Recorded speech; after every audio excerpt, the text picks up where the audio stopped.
Hi there, this is Grandmaster Jose Gonzalez, and it's a real pleasure to have you back. Well, in today's video, we're going to discuss one of the most important ideas to improve in chess. Yeah, I'm going to talk about mastering positional assessment. Yeah, positional assessment is being able to break down a position into its main elements and find your plans as well as understanding your opponent's plans so you can avoid them. Well, being able to do that requires a lot of practice, and this video is devoted to that. I want you to practice with the example I'm bringing, and today I'm bringing a really interesting material, a couple of positions. Yeah, the first one is one of the middle game, while the second one is a typical ending. Okay, so without further ado, let's jump right into the first example. Yeah, to break down the position into its main elements to evaluate it or assess it, we need to first of all count the material. In the current position, we are materially even. Yeah, 6 pawns each, 6 pawns, against white's 6 pawns, 5 and 6. 2 rooks versus 2 rooks, the queen against the queen, and the minor piece, the bishop, against the knight. Well, materially, the position can be considered even. But what about the quality of the pieces? Well, on the one hand, our rooks are active, putting pressure on f7, a pawn that is on black's territory. This is effectively defended by black's rook, so we cannot capture it. By the way, it's white to move. And on the other hand, okay, our rooks look superior. The safety of the kings, this is something really important. Our king is really safe. Those pawns are covering the king, and it's a little bit open. I mean, the pawn is not on f, on the f file, but unless black gets to the second rank, this king is usually safe. Well, on the other hand, black's king is also pretty safe if we take into account the basic idea of the pawns covering the king. Yeah, but actually, those rooks exert certain pressure, may give us a little bit of a better king. If this pawn falls, then we are having a better position. So this is a little bit close. I mean, both kings are okay, but black's king is under a bigger amount of pressure, as we can play queen f2, rook d3. So it's easier for white to gather pieces near black's king. Well, the next would be to compare the relative quality of the minor pieces. Yes, our bishop is not doing particularly any important task, and black's knight is on the edge of the board and requires to be relocated as soon as possible. The idea might be to play knight b7, knight d6, and by playing knight b7, knight d6, the knight would be putting pressure on e4 and at the same time defending f7. So this knight maneuver is something that black is really looking forward to. Well, on the other hand, it's time to compare the pawn structure. We have the same quantity of pawns, but our pawns are worse. Yeah, we have double pawns. Yeah, those double pawns enable the pressure along the f file, but at the same time can be considered weak. We have a pass pawn, but this pass pawn is not able to advance right away, and the knight is coming to blockade it, so it will lose its value very soon. Well, so as you can see, black's opportunities seem to be better than ours. Relocating the knight and later on doubling on the c file will give white a lot of headaches. On the other hand, it's not so easy to find ideas for white. Well, at this moment I suggest you to stop the video and try to find a good move, a good idea for white. Yeah, make a list of candidate moves and try to decide which is the best way to continue for white. Well, There are several moves, and the best move is h4. Yeah, it's a way to trade our side pawn for a central one. Yeah, this is almost forced to capture queen takes h4, as queen e7 simply runs into rook takes f7, queen takes f7, rook takes f7, and queen takes e5. Yeah, rook takes f7, queen takes e5. Usually the two rooks are better than the queen, but here with these pawns, these passed pawns that will start advancing sooner or later, it's clear that white's position is better.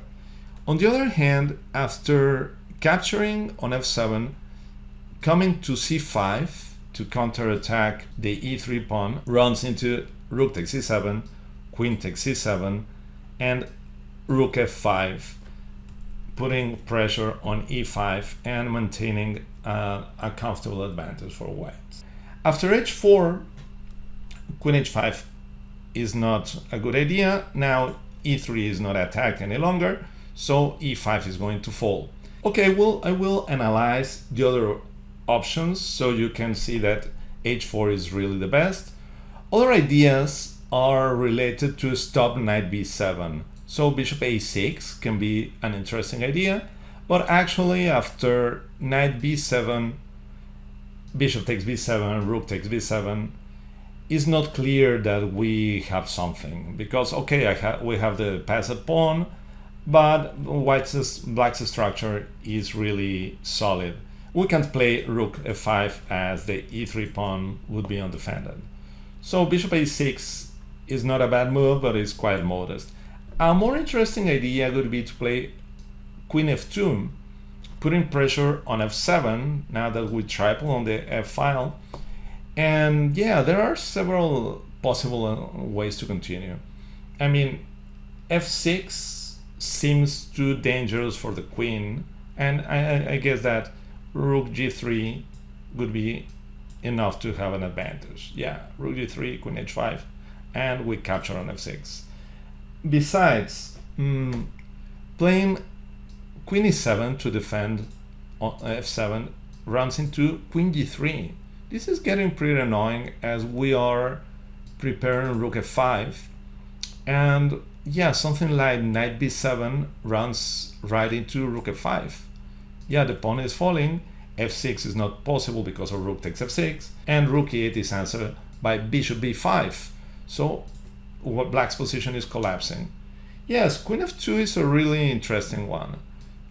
Queen e7, queen g3, and probably queen g3. I think black is able to keep the balance, but yeah, queen f2 was an interesting way to play. Okay, but h4 is simply better. And once black captures on h4 and we capture e5, we traded our wing pawn for a central one, and this improves our bishop right away, as we are going to retreat with the queen to d4 or to b2 and play e5, and then this couple of pawns will help the rooks to get into black's position. You'll see. Okay, the game continued with queen e7, intending to trade queens and blockade those pawns, and yeah, white plays queen g3. That's a right approach, as we are going to play something like rook f6, trying to play e5, and yeah, the black king is under severe threats. We have plenty of pieces close to the king. The bishop is going to play an important role, as you will see, and yeah, while trading queens will simply help black blockading these pawns. Yeah, the knight on b7, d6, and the rook on e5, and I guess black is doing better. So queen g3, it's a really important move. And the game continued with queen c5. Another possible move was queen d6, and this one required a lot of very strong moves by white. Yeah, this is pretty good. They are planning to, of course, to trade queens and to bring the rook to e7, blockading e5, and then possible to play f6. What to play? What would you play? Well, the move is e5. Yeah, we sacrifice the d5 pawn, and after queen takes d5, e6. Yeah, now we are attacking f7 and are attacking the rook at the same time. It's really difficult for black to cope with this couple of attacks. We're playing rook f7 and attacking g7, or e takes f7 and the pawn is very close to promotion. The game may continue with queen d6, and now there is a very precise move. Bishop h7. This is it. This is a really fantastic approach. The idea is that after king takes h7, we trade queens, queen takes d6, rook takes d6, and e takes f7, and the pawn won't be stopped unless, of course, rook c8, we win the exchange, f8 equals queen, rook takes f8, rook takes f8 with a winning position, as we're planning to double on the 7th rank. We still need to show very good technique, but this is a winning position. So this is an incredible variation. That was the most resilient queen d6 rather than queen c5. Yeah, this is easier for us. Well, the game continues with rook f6. A very nice idea. We're simply capturing on h6 and sometimes playing e5, e6. And now it's very difficult for black. Yeah, the thing is that king h8 is simply answered by rook takes f7, winning a pawn, and yeah, putting enormous pressure on g7, and the pawns are going to advance, so we're winning. And yeah, the other idea, king f8, seems normal as the rook is threatened and rook h6 is not possible any longer, but we play rook g6, threatening rook takes g7, and the idea is to answer queen c3 by rook takes g7, as the queen is overloaded and protecting g7 and the rook. Queen takes g7 and queen takes c7. Yeah, with a crushing advantage. Yeah, look how the knight is still there as a witness. Well, the game continued with h5. Yeah, at least they wanted to protect the pawn, but rook h6, a very nice one. I forget to mention that queen c3 looks like a nice move because they are putting pressure on d3 and the diagonal can be important, but runs into rook takes h6 with the idea of answering queen takes d3 with rook h8. Very nice tactic. King takes h8, queen h4, king g8 forced, queen takes d8, king h7, and queen takes c7. Now after queen e3, king h1, yeah, now the check leads nowhere as we have queen h2, and queen takes e4 is simply answered by rook f3, and we are ready to come to h3 and decide the game. Okay, so after rook f6, h5, rook h6, still threatening the simple rook takes h5, queen c3, rook takes h5, and now we know that queen d3 runs into rook h8, and well, the game continued with g6, but e5 ends the battle as, yeah, bishop takes g6 is threatened and black's king is about to get mated. Also queen h4 attacking d8 and threatening rook h8 could decide the game. Well, this is a very nice example from a game played by Aronian against Wesley So in 2017 in Cinquefield Cup. This is a very nice example of what a good positional assessment can do for your chess, yeah, and for your position, actually. This is the use of dynamics. Yes, because if you play here, wherever, let's say king h1, knight b7, and then knight c5 or knight d6, all of a sudden white is inferior. And we didn't feel the right moment. We didn't evaluate we didn't assess the position right, so we ended up in a worse position. And this is typical. You play normal moves, you're not giving pieces away, you're not fulfilling the requirements of the position. If you're finding these ideas interesting and useful, please don't forget to give me a thumbs up and subscribe to the channel. Thank you. Okay, let's see the second example. This is a bonus example. It's a really famous one. It's white to play. This is an ending. I decided to include it because it resembles so much the previous pattern. Okay, white to play. I suggest you to stop the video and try to find the best move. Well, white played d6. That is a very good move. Yeah, the thing is that bishop d3, for instance, we cannot play king f3 because of the fork.